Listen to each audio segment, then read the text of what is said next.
السلام علیکم ورحمۃ اللہ وبرکاتہ۔ ماشاء اللہ لا حول ولا قوة الا باللہ العلی العظیم۔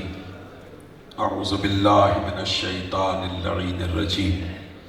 بسم اللہ الرحمن الرحیم۔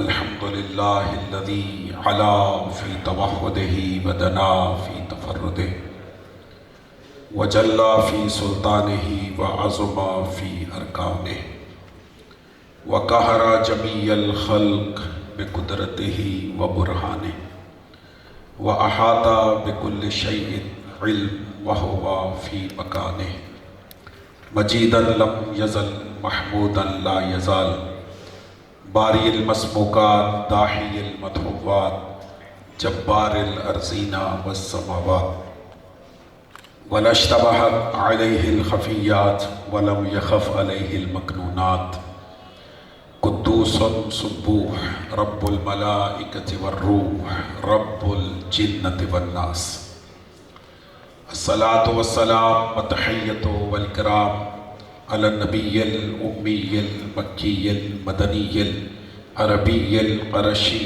الحاشمی الابتحی المطلبی ابی القاسم محمد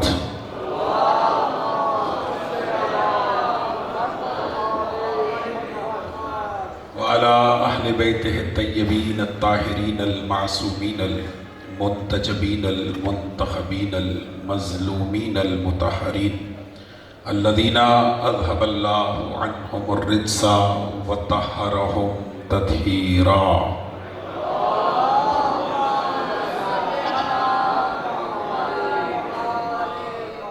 لا سيما على إمام زماننا هذا روحی و ارواح المؤمنین لتراب مقدمہ الفدا عجل اللہ تعالی فرجا وسہل اللہ تعالی مخرجا واللعنۃ الدائمۃ الازلیۃ علی اعدائہم اجمعین اما بعد فقد قال حق سبحانہ وتعالی فی محکم کتابہ الکریم بسم اللہ الرحمن الرحیم فلولا نفر من كل فرقة منهم طائفة ليتفقهوا في الدين ولينذروا قومهم إذا رجعوا إليهم لعلهم يحذرون صلوات على محمد وآل محمد۔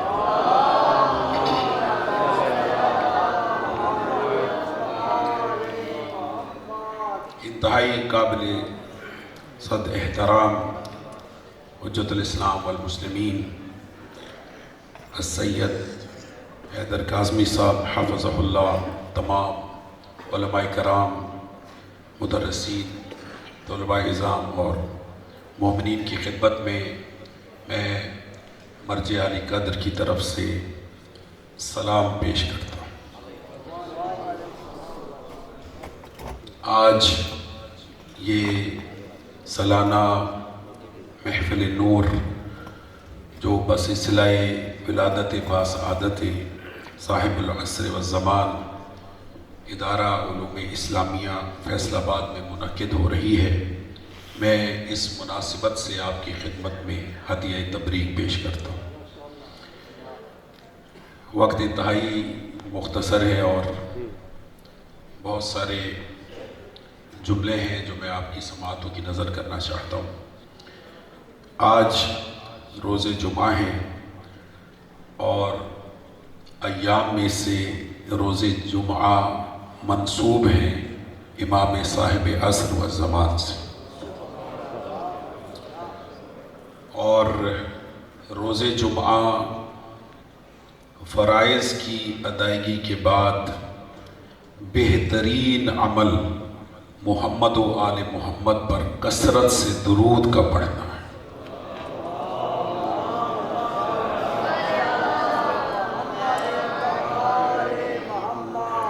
ابھی حجت الاسلام والمسلمین سید اخلاق شرازی صاحب بھی اس بات پہ زور دے رہے تھے کہ درود جب بھی پڑھا کریں باواز بلند پڑھا کریں۔ کیوں؟ اس لیے درود تو سب کو آتا ہے الحمدللہ، لیکن اگر اس کو آپ باواز بلند پڑھیں گے تو دلوں سے نفاق بھی دور ہو جاتا ہے۔ مل کے بلند تر سے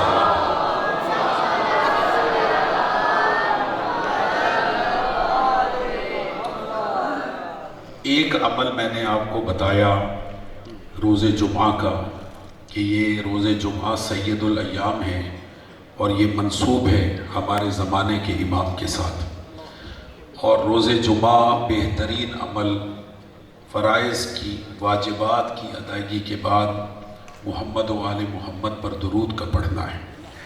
اور ایک عمل میں چونکہ لاہور سے آیا ہوں، آپ کی سماعتوں کی نظر کروں، علماء طلاب تشریف فرمائے ہیں، روز جمعہ ہے اور میں استفادہ کر رہا ہوں سورہ مبارکہ جمعہ کے حوالے سے۔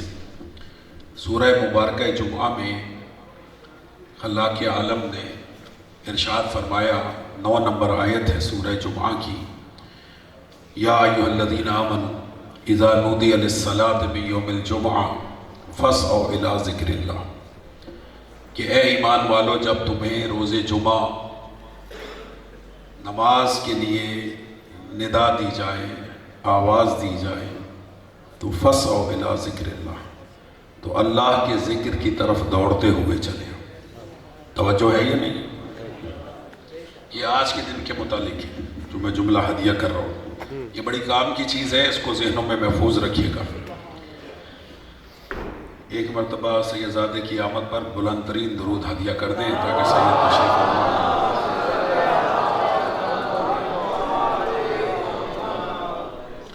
اگر یہ بلند ترین درود ہے تو تھوڑا ہلکی آواز سے پڑھ لیں، لیکن پڑھ سارے لیں مل کے بلند ترین۔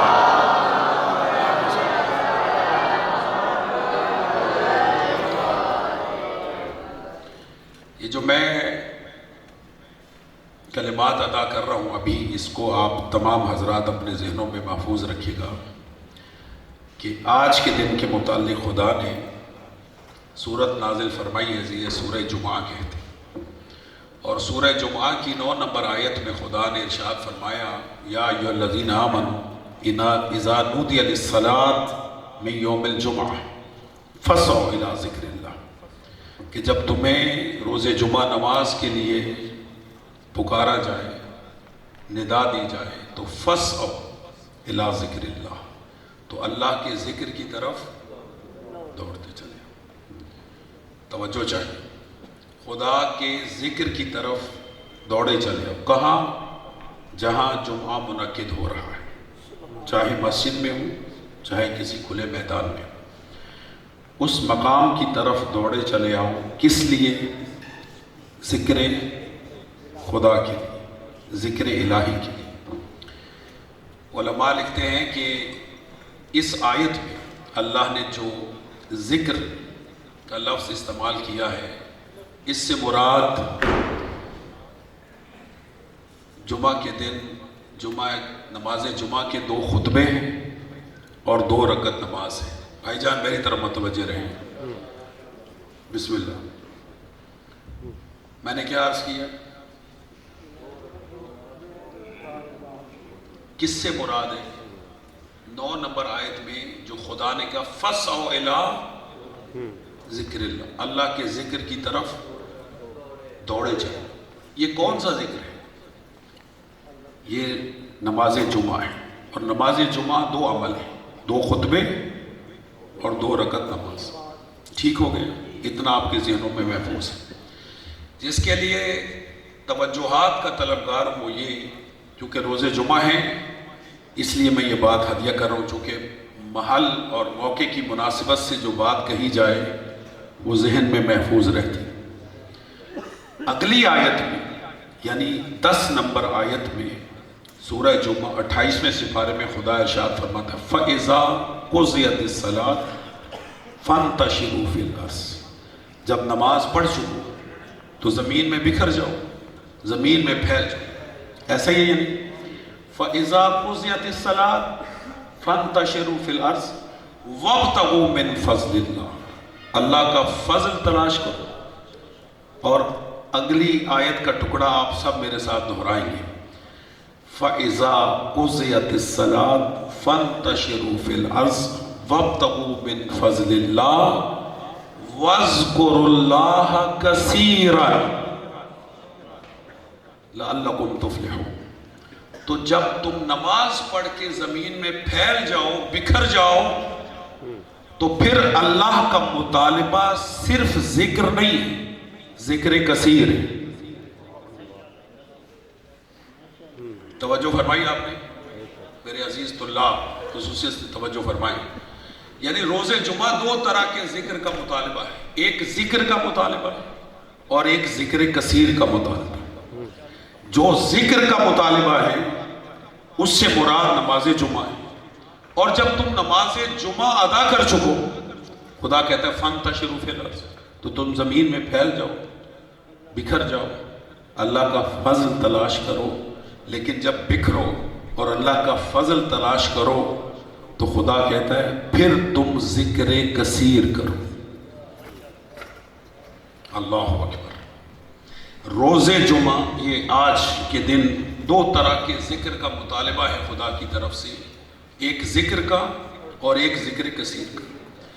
میں طالب علمانہ ذمہ داری سے جملہ ہدیہ کروں کہ تمام عبادات میں، قرآن مجید میں اگر لفظ کثیر کسی عبادت کے ساتھ جوڑا ہوا ہے تو وہ ذکر الہی کے ساتھ ہے، کہ اللہ کا ذکر کثیر کرو۔ ایک ذکر تو سمجھ آ گیا، فَاسْعَوْا إِلَىٰ ذِكْرِ اللَّهِ، اللہ کے ذکر کی طرف آؤ، اس سے مراد نماز ہے، خطبات ہیں اور نماز ہے۔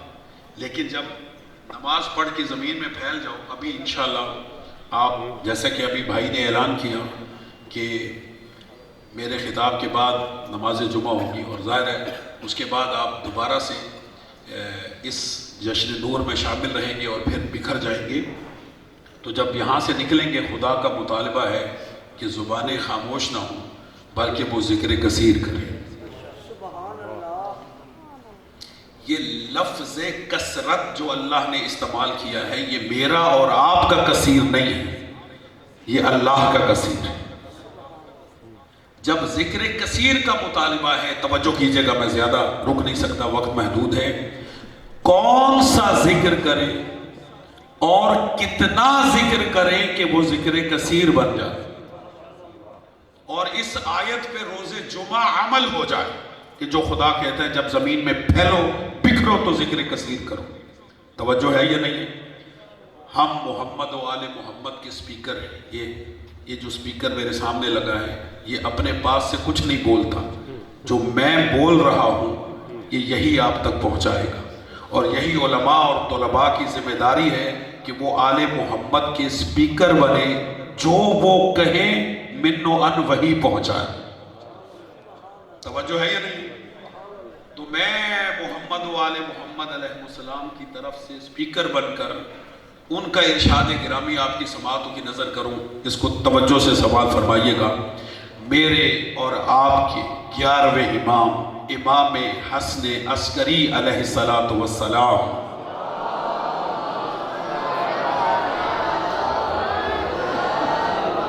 قبلہ توجہ چاہیے۔ امام سے سائل نے پوچھا، یا ابن رسول اللہ، یہ جو خدا ہم سے روز جمعہ ذکر کثیر کا مطالبہ کر رہا ہے، ہم کون سا اور کتنا ذکر کریں کہ وہ اللہ کا ذکر کثیر شمار ہو جائے؟ توجہ، جیسے ہی سوال ہوا امام نے فرمایا جب تم جمعہ پڑھ کر نکلو تو ایک مرتبہ ہماری جدہ فاطمہ الزہرا کی تسبیح پڑھ لو، اس تسبیح کا پڑھنا اللہ کا ذکر کثیر شمار ہوتا۔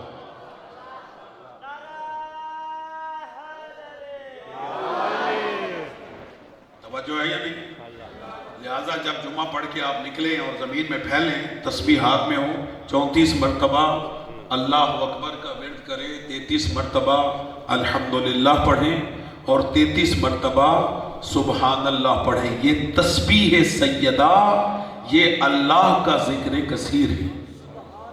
ایک مرتبہ تسبیح کا پڑھنا اللہ کا ذکر کثیر شمار ہوتا ہے۔ اب میں جملہ ہدیہ کروں، کیا عظمت ہے صدیقۃ الطاہرہ فاطمۃ الزہرا سلام اللہ علیہا کی کہ تسبیح منسوب ہے سیدہ سے، لیکن ذکر کثیر خدا کا ہو رہا۔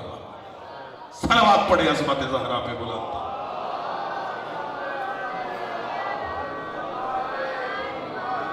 اس عمل کو ہمیشہ یاد رکھیے گا، یہ میری طرف سے آپ کے لیے ایک روحانی ہدیہ ہے، اور اس پہ ضرور عمل کیجیے گا، اس لیے کہ یہ سورہ جمعہ کی اس آیت پہ عمل ہو جائے گا کہ جب زمین میں پھیلو تو اللہ کا ذکر کثیر کرو۔ ایک دفعہ تسبیح سیدہ کا پڑھنا اللہ کا ذکر کثیر شمار ہوتا ہے۔ اور اس بی بی کی عظمت یہ ہے کہ جس امام کا آج ہم تذکرہ کر رہے ہیں، اس امام نے یہ فرمایا تھا کہ ہماری جدہ ہم پر حجت ہے اور ہم تم پر حجت ہے۔ کیا مقام اور عظمت ہے جناب سیدہ کا۔ چونکہ یہ ایک سیمینار ہے اور لہٰذا مجالس میں اور عمومی جشن میں اور سیمینار میں فرق ہوتا ہے، تو اس فرق کو مد نظر رکھتے ہوئے میں چند جملے مختصر وقت میں آپ کی سماعتوں کی نظر کروں گا اور اس پہ توجہ چاہیے۔ میں نے سرنامہ کلام میں سورہ مبارکہ توبہ قرآن مجید کا 9واں سورہ ہے، اور اس سورہ کی 122 نمبر آیت کی تلاوت کا شرف حاصل کیا۔ پوری آیت نہیں ہے، آیت کا ایک ٹکڑا تلاوت کیا ہے کہ جس میں خدا متعال نے ارشاد فرمایا فَلَوْلَا نَفَرَ مِن كُلِّ فِرْقَةٍ مِّنْهُمْ طَائِفَةٌ لِيَتَفَقَّهُوا فِي الدِّينِ، کہ تمہیں ایسا کیوں نہیں ہوتا کہ تمہارے گروہ میں سے ایک جماعت نکلے کہ جو دین کی سمجھ بوجھ حاصل کرے۔ توجہ چاہیے، قرآن ہے، سورہ توبہ ہے جسے سورہ براءت بھی کہتے ہیں، 122 نمبر آیت کا قبلہ ایک ٹکڑا ہے جس میں خدا فرماتا ہے کہ کیوں نہ ہو کہ تمہارے گروہ میں سے ایک جماعت نکلے کہ جو دین کی سمجھ بوجھ، دین کی سمجھداری حاصل کرے، اور سمجھداری حاصل کرنے کے بعد جب اپنی قوم میں واپس آئیں تو انہیں اللہ سے ڈرائیں۔ توجہ ہے، اس آیے مجیدہ میں خداوند متعال نے دین کی سوجھ بوجھ حاصل کرنے کو واجب قرار دیا، یعنی علم فقہ کو حاصل کرنا اللہ نے واجب قرار دیا۔ البتہ واجبات کی قسمیں ہیں، یہ جو دین کی، توجہ میری طرف رہے، یہ جو دین کی سمجھ بوجھ ہے یہ واجب کفائی ہے۔ واجب کفائی سمجھتے ہیں کہ ایک اگر فریضے کو ادا کر دے تو وہ سب سے ساکت ہو جاتا ہے، سب سے ادا ہو جاتا ہے، اور اگر کوئی ادا نہ کرے تو پھر سب پر واجب ہے کہ وہ دین کی سمجھ بوجھ حاصل کرے۔ اس کا مطلب یہ ہوا کہ علم فقہ کو حاصل کرنا واجب ہے، اور ایک گروہ، یعنی ایک گروہ میں سے ایک جماعت نکلی جو دین کی سمجھ بوجھ حاصل کرے، اور جب وہ علم فقہ حاصل کر کے واپس اپنی قوم میں آئے تو انہیں اللہ سے ڈرائے۔ اور قوم کے لیے بھی ضروری ہے کہ وہ ایسے علماء کی طرف رجوع کرے جو دین کی سمجھ بوجھ حاصل کرتے ہیں اور پھر ان کے بتائے ہوئے طریقے پر اپنی زندگی کو بسر کرے۔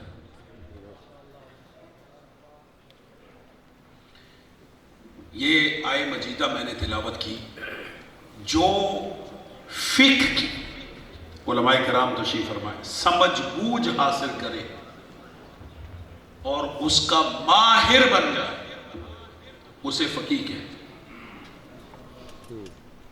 علم حاصل کرنے والے کو عالم کہتے ہیں، ایسا ہی ہے، اور علم فقہ حاصل کرنے کو کیا کہا جاتا ہے؟ فقیہ۔ فقیہ جو علم فقہ کو حاصل کرے، یعنی دین کی سمجھ بوجھ، حلال و حرام کا علم۔ علماء تشریف فرمائے علم فقہ خدا کی ہم پر جو واجبات ہیں، جو محرمات ہیں، مباحات و مکروہات، ان کے جاننے کو اور جان کر اس پر عمل کرنے کو علم فقہ کہا جاتا ہے۔ البتہ بعض علماء نے فقہ کی دو قسمیں کی ہیں، ایک فقہ اکبر اور ایک صرف فقہ۔ عقائد کے علم کو بعض علماء نے فقہ الاکبر کا نام دیا، اصول اور فروع کو جاننے کا نام فقہ ہے، اور جو علم فقہ میں ماہر ہو جائیں اسے کیا کہتے ہیں؟ سارے بولیں فقیہ۔ یہ قرآن کی آیت ہے، لِيَتَفَقَّهُ فِي الدِّينِ کے تحت جو علم فقہ حاصل کریں اسے فقیہ کہتے ہیں۔ اور جو فقیہ ہو جائے تو خدا کہتا ہے جب وہ اپنی قوم کی طرف آئے تو قوم کو ڈرائے، انہیں اللہ کی اطاعت و بندگی کی طرف لے کے آئے، واجبات اور محرمات کا انہیں علم دے، اور قوم ایسے فقیہ کی طرف رجوع کرے گی تو وہ انہیں ڈرائے، اور جب قوم رجوع نہیں کرے گی تو وہ کیسے ڈرائے؟ توجہ ہے یا نہیں؟ جب کوئی فقیہ بن جائے تو غیر فقیہ کا فریضہ کیا ہے؟ میں نے پہلے کہا کہ ہم آل محمد کے سپیکر ہیں تو میں معصوم ہی کا فرمان، ایک فرمان میں نے جمعہ کے حوالے سے ہدیہ کیا اور ایک فرمان اسی فقاہت کے حوالے سے ہدیہ کروں، اور یہ فرمان بھی اتفاقاً ہمارے 11ویں امام حسن عسکری علیہ السلام کا ہی ہے۔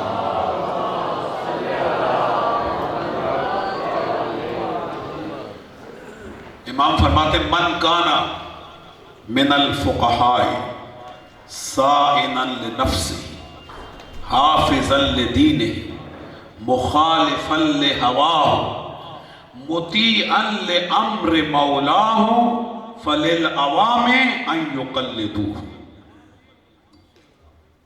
یہ 11ویں امام کا فرمان۔ امام فرماتے فقہاء میں سے ایسے فقیہ کہ جو اپنے نفس کو خواہشات نفسانیہ سے بچانے والے، اپنے دین کے محافظ ہوں اور ایسی خواہشات کی پیروی نہ کرنے والے ہوں کہ جس میں اللہ کی معصیت لازم آتی، اور اپنے مولا کے امر کے پابند ہوں، ایسے فقیہ ہوں فَلِلْعَوَامِ أَن يُقَلِّدُوهُ، تو مومنین کا فریضہ ہے کہ ایسے فقہاء کی تقلید کریں۔ فقیہ بنے، اور جو فقیہ ہیں ظاہر ہے ان پر تو تقلید ساقط ہے، اور جو فقیہ نہیں ہے یعنی علم فقہ میں ماہر نہیں ہے ان کے لیے فریضہ کیا ہے؟ فَلِلْعَوَامِ أَن يُقَلِّدُوهُ، ایسے فقہاء کی تقلید کریں۔ میں فقہاء سے بات تقلید پر لے آئے اور بات کو سمیٹوں بھی زیادہ پھیلاؤں نہ، آج کا جو یہ میلاد نور ہے امام زمانہ صلوات اللہ علیہ کے حوالے سے عجل اللہ فرجہ الشریف،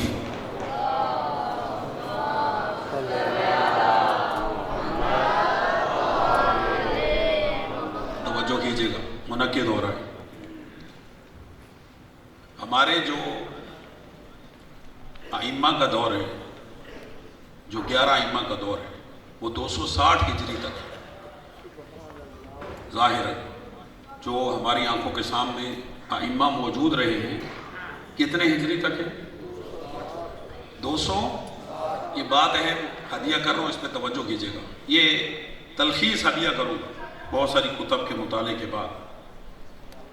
ہمارے زمانے کے امام کی ولادت باسعادت ہے 256 ہجری، 15 شعبان المعظم، روز جمعہ، وقت فجر، سامرہ میں۔ توجہ ہے یا نہیں؟ جہاں میں طالب علم ہوں، آسا وہاں پہ ایک چھوٹا سا خطیب بھی ہوں، اگر اجازت دیں تو اس جملے کو میں خطیبانہ انداز میں ہدیہ کروں، آپ لطف لیں گے کہ 256 ہجری، روز جمعہ، وقت فجر، اسلام کی فجر نمودار ہوئی۔ اس لیے علماء تشریف فرما ہے، سادات تشریف فرما ہے کہ امام علیہ السلام کے اسماء میں سے ایک اسم گرامی الفجر بھی ہے، کہ جس کا اشارہ سورہ مبارکہ والفجر میں ہے۔ بسم اللہ الرحمن الرحیم، والفجر ولیال عشر والشفع والوتر۔ خدا کہتا ہے مجھے فجر کی قسم، مجھے 10 راتوں کی قسم، مجھے 2 کی قسم، مجھے 1 کی قسم۔ بھائی جان ان قسموں کو گن لیں تو 14 قسمیں بنتے ہیں، اور ہر آیت کے 70 باطن ہیں کچھ ظواہر ہیں کچھ باطن ہیں، اور باطنی معنی کو جب بیان کیا جاتا ہے تو اسے تاویل کہا جاتا ہے، اور قرآن مجید کی آیات کی تاویل کا علم ہر ایک کے پاس نہیں ہے۔ خدا فرماتا ہے لا یعلم تاویلہ الا اللہ والراسخون فی العلم، قرآن کی آیتوں کی تاویل کا علم یا اللہ کے پاس ہے یا ان کے پاس ہے جنہیں اللہ نے علم عطا فرمایا، جو راسخون فی العلم۔ اور جب ہم نے راسخون فی العلم کی طرف رجوع کیا تو انہوں نے سورہ فجر کی ان آیات کے باطنی معنی کو بیان کرتے ہوئے فرمایا چھٹے امام نے کہ فجر قرآنی نام ہے ہمارے قائم آل محمد۔ صلوات پڑھیں عظمت امام پہ بلند۔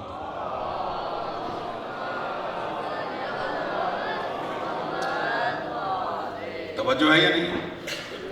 تو پھر یہ جملہ کہنے میں حق بجانب ہوں کہ 15 شعبان سامرہ میں وقت فجر اسلام کی فجر نمودار ہے اور دنیا امام کے نور سے منور ہوتی، بلکہ حکم تھا امام عسکری کا اپنی پھوپھی جان حکیمہ خاتون سے کہ گھر میں جلنے والی تمام روشنیوں کو بجھا دیا جائے، اور جب روشنیوں کو بجھا دیا گیا تو یک بیک جناب حکیمہ خاتون کہتی ہیں کہ میں نے ایک نور دیکھا جو زمین سے لے کر آسمان تک روشن تھا، اور ایک بچہ تھا جو سجدے میں تھا اور سجدے میں شہادتین کا ورد کر رہا تھا۔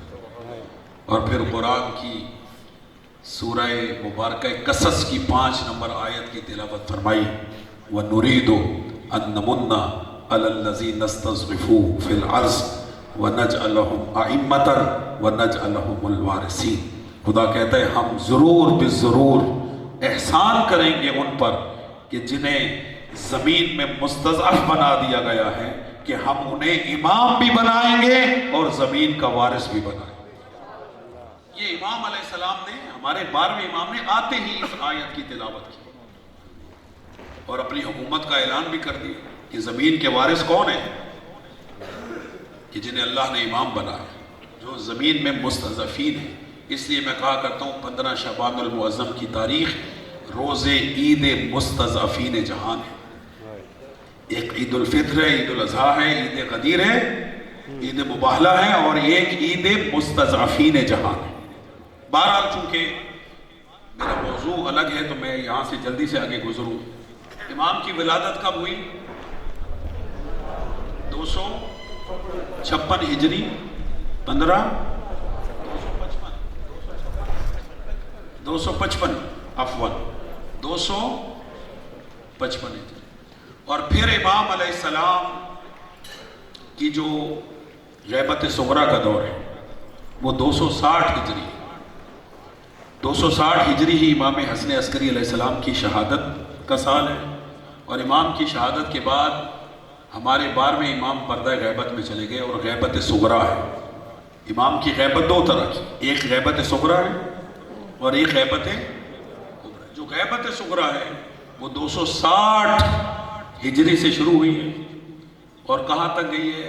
329 ہجری، تقریباً 70 سال امام کی غیبت صغریٰ ہے۔ اس غیبت صغریٰ میں امام علیہ السلام کچھ مومنین سے ملاقاتیں کرتے رہے، توجہ کیجئے گا، اور جن سے ملاقاتیں امام کی رہی ان میں سے 4 نائبین امام ہیں جنہیں نائبین خاص کہا جاتا ہے، جنہیں نوابین اربع کہا جاتا ہے، کہ مومنین اپنے حقوق ان کے پاس بھیجتے تھے اور اپنے سوالات ان کے پاس بھیجتے تھے، اور یہ نائبین امام علیہ السلام کی خدمت میں حقوق بھی پہنچاتے تھے اور سوالات بھی پہنچاتے تھے، اور امام انہیں جوابات دیتے تھے۔ یہ جو 4 نائبین تھے امام کے، ان میں سے پہلے حضرت عثمان بن سعید رضوان اللہ تعالی علیہ، دوسرے محمد بن عثمان بن سعید رضوان اللہ تعالی علیہ مجمعین، چوتھے ہیں حسین بن روح رضوان اللہ تعالی علیہ، اور چوتھے ہیں حضرت علی بن محمد السمیری، یہ آخری نائب ہیں، چوتھے۔ جب ان کی وفات کا وقت آیا، ان کی وفات سے 3 دن پہلے امام علیہ السلام کی ان سے ملاقات ہوئی، اور کہا کہ اب غیبت کبریٰ اللہ کی طرف سے وارد ہو چکی ہے، آج کے بعد میری کسی سے ملاقات نہیں ہوگی، جو میرے ملنے کا میرے دیکھنے کا دعویٰ کرے گا وہ جھوٹا ہوگا، اور یہ اس وقت تک جاری رہے گی جب تک کہ خدا کی منشا ہے۔ کس سال میں غیبت کبریٰ وارد ہوئی ہے؟ 329۔ غیبت کبریٰ کتنے سال رہی ہے؟ تقریباً 70 سال، اور غیبت کبریٰ آج تک جاری ہے۔ جب 70 سال کے دور میں، توجہ کیجئے گا، بسم اللہ، جب 70 سال کے دور میں نائبین امام کے موجود تھے تو کیسے ممکن ہے کہ غیبت کبریٰ میں امام کے نائبین نہ ہوں؟ کہ جو مسائل شریعہ جن سے عوام دریافت کریں، مومنین دریافت کریں اور اپنے حقوق ان تک پہنچائیں۔ لہٰذا توجہ کیجئے گا، جیسے جیسے غیبت کا زمانہ شروع ہو رہا تھا، امام علی النقی علیہ السلام، امام حسن عسکری علیہ السلام، اور خود امام زمانہ صلوات اللہ علیہ مجمعین کے ادوار میں غیبت کے دور میں ہماری ذمہ داریوں کو مشخص کیا جاتا رہا ان ائمہ کی طرف سے۔ لہٰذا جو میں نے اولاً حدیث پڑھنے کی سعادت حاصل کی وہ امام حسن عسکری علیہ السلام کی طرف سے تھی، کہ امام علیہ السلام نے فرمایا کہ جو بھی فقہ میں ماہر ہو اور اپنے مولا کے امر کا پابند ہو اور خواہشات نفسانیہ کی پیروی کرنے والا نہ ہو تو عوام کو چاہیے ان کی تقلید کرے۔ لہٰذا امام کی غیبت کبریٰ میں ہمیں اکیلا تنہا سرگردانی چھوڑا گیا، ہمارا ہاتھ پکڑ کر ہمارے ائمہ نے فقہاء کے ہاتھ میں دیا، اور فقہاء کا سلسلہ الحمدللہ مذہب اثنا عشری میں آج تک جاری ہو ساری، اور ہمارا فریضہ کیا ہے کہ جو عالم ہیں، جو فقیہ ہیں، ان کی طرف رجوع کریں، اور زمانہ غیبت کبریٰ میں یہ سلسلہ جاری ہے، اور جب تک خدا کی طرف سے امام کو اذن ظہور عطا نہیں ہوتا یہ سلسلہ جاری و ساری رہے گا۔ اور ہمارے لیے شرف یہ ہے، ہمارے لیے عزت یہ ہے کہ ہمارے ہاں الحمدللہ اجتہاد کا دروازہ کھلا ہوا ہے۔ ایسا ہے یا نہیں ہے؟ ہمارے ہاں اجتہاد ہے، باقی فرقوں کے ہاں اجتہاد نہیں ہے، وہ قیاس پہ چلتے ہیں، لیکن ہمارے ہاں الحمدللہ اجتہاد کا دروازہ کھلا ہوا ہے۔ اور خود اس بات پہ خاص توجہ کیجئے گا، خود امام زمانہ صلوات اللہ علیہ عجل اللہ فرجہ الشریف جب غیبت کبریٰ میں تشریف لے جا رہے تھے تو امام کی طرف سے ایک توقیع ہے جو ہماری کتابوں میں بلکہ ہماری معتبر کتابوں میں موجود ہے، جو امام نے اپنے آخری نائب حضرت علی بن محمد السمیری کو دی تھی۔ وہ توقیع بہار میں بھی ہے اور باقی الکافی میں بھی ہے، باقی کتابوں میں بھی موجود ہے، اور عموماً مدارس میں یہ لکھی بھی ہوتی ہے، وَأَمَّا الْحَوَادِثِ الْوَاقِعَةِ، کہ غیبت کبریٰ میں اب میرا کوئی نائب خاص نہیں ہوگا، اب نیابت عمومی ہے، اب نیابت عمومی کا دور شروع ہے۔ لہٰذا اس دور میں مومنین کو چاہیے فَرْجِعُوا إِلَىٰ رَوَاتِ أَحَادِيثِنَا، ان کی طرف رجوع کرو جو تمہیں ہماری حدیثوں کے متعلق ادا کرے، اور جو حلال و حرام ہم تک پہنچا ہے یہ کن کے ذریعے سے پہنچا ہے؟ یہ مراجع فقہاء اور محدثین کی طرف سے پہنچا ہے۔ میں بیان کو سمیٹوں، فقہاء اور مراجع کس قدر ضروری ہیں اس پر توجہ کیجئے گا۔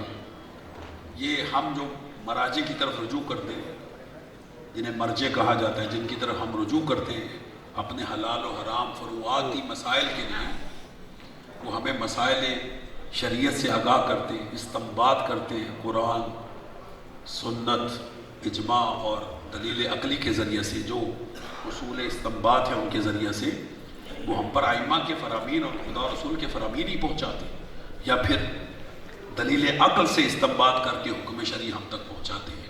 یہ کس قدر ضروری ہے ذرا توجہ کیجئے گا۔ قرآن مجید کی 6666 آیتیں، توجہ کیجئے گا میرے بچے خصوصاً توجہ فرمائیں، کتنی آیتیں؟ 6666 آیتیں۔ ان آیتوں میں اگرچہ یہ جامع خداوند متعال کی کتاب ہے، معجزہ ہے، ولا رب ولا یابس الا فی کتاب مبین، اس میں ہر خشک و تر کا ذکر موجود ہے، لیکن اس خشک و تر کو قرآن سے نکالنے والے بھی تو ہونا، توجہ ہے یا نہیں؟ اس مختصر اور جامع کلام الہی میں جو احکام بیان ہوئے، احکام شریعت، وہ 114 آیتوں 514 آیتوں میں، افضل کتنی آیتیں؟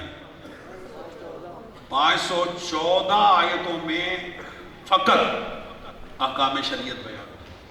کیا اس وقت ہمیں 514 احکام کی ضرورت ہے یا ان کی تعداد ہزاروں میں؟ ہزاروں میں۔ لیکن احکام کتنی آیتوں میں بیان ہوئے؟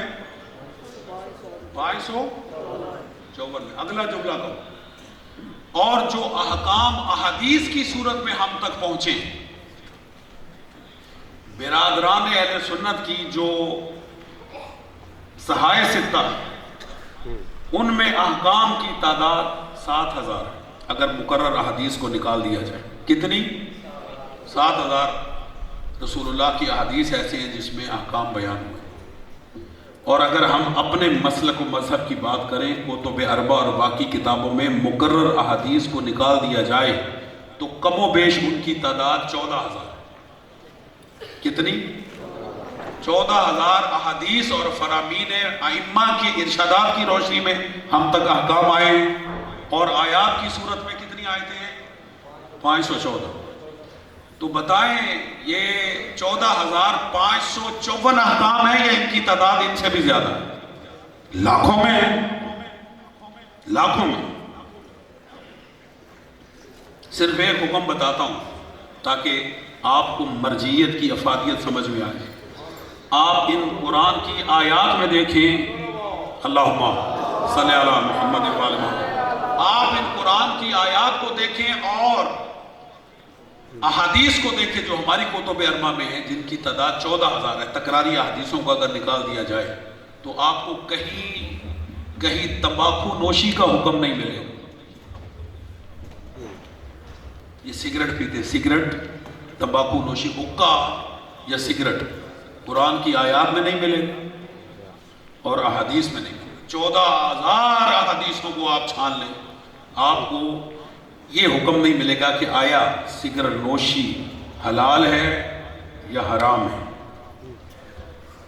آپ پریشان ہو گئے جو سگریٹ پینے والے ہیں، آپ گھبرائے نہیں، علماء بھی پیتے ہیں اور ہمارے بعض مراجع بھی سگریٹ نوشی۔ اب بتائیں کہ سگریٹ نوشی کے حلال یا مباح ہونے کا حکم کہاں سے آیا، جبکہ احادیث میں ہمارے پاس نہیں ہے؟ یہ کون بتائیں گے؟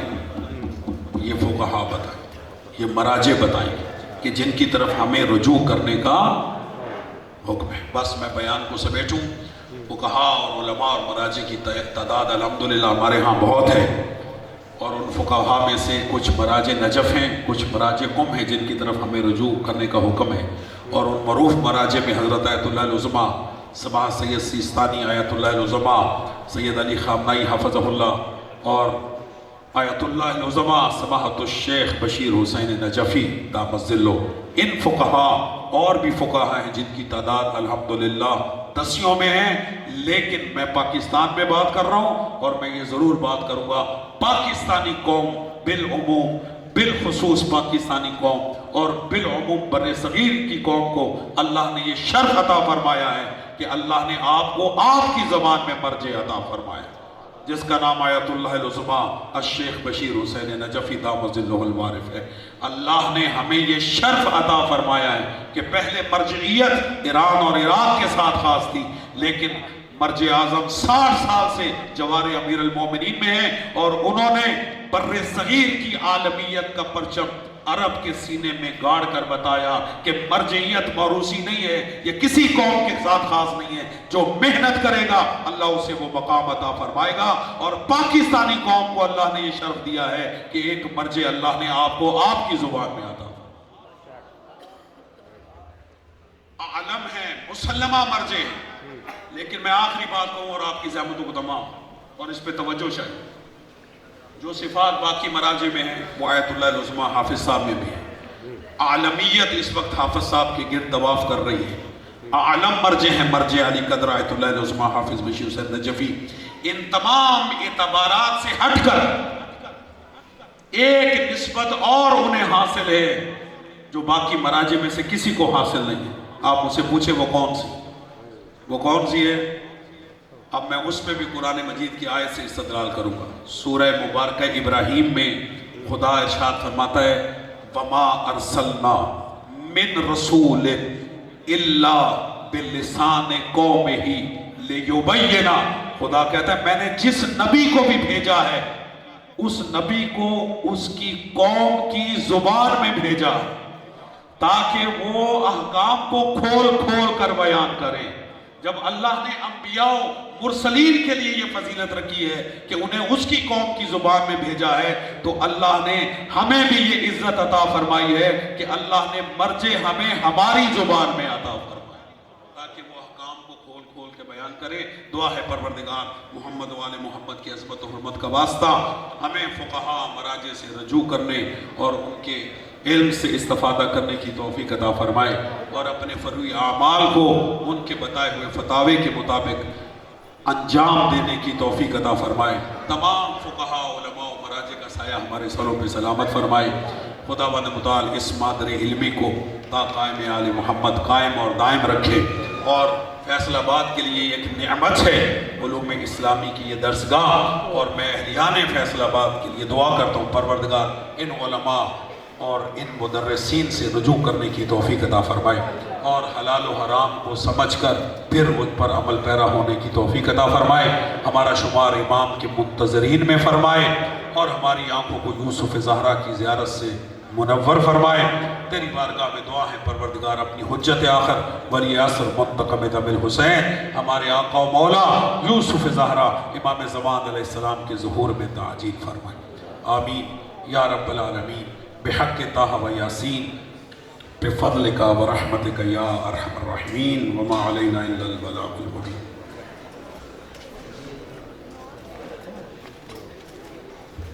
یہ بار محمد و آل محمد بلندر صلوات. میزان ایمان ایک اعلان سماعت فرمائے کہ ابھی نماز کا وقفہ ہے، اس کے بعد طعام کا اور پھر فوراً 2 بجے انشاءاللہ دوسری نشست جو ہے وہ شروع ہو جائے گی. آپ یہاں تشریف لے آئیں گے اور پھر ایک مرتبہ میں وہ تمام مومنین کو جو یہاں تشریف لے کر آئے تمام علماء کرام ان تمام کا تہ دل سے شکریہ ادا کرتا ہوں اور ان تمام حضرات کا شکریہ ادا کرتا ہوں کہ جنہوں نے کسی طرح بھی اس پروگرام کے آرگنائز کرنے میں تعاون فرمایا، اس جامعہ کے ساتھ تعاون فرماتے رہے ہیں اپنے اپنے مرحومین کے اصالِ ثواب کے لیے اور بالاخص جو جامعہ کے ساتھ تعاون فرماتے رہے ہیں ان کے مرحومین کے اصالِ ثواب کے لیے اور بالاخص حضرت آیت اللہ الشیخ محسن علی نجفی ان کے اصالِ ثواب کے لیے 1 مرتبہ سورہ الحمد اور 3 مرتبہ سورہ اخلاص کی تلاوت فرما دیجیے. انہیں کہنا تسی چنگی تھی پتہ نہیں کیتا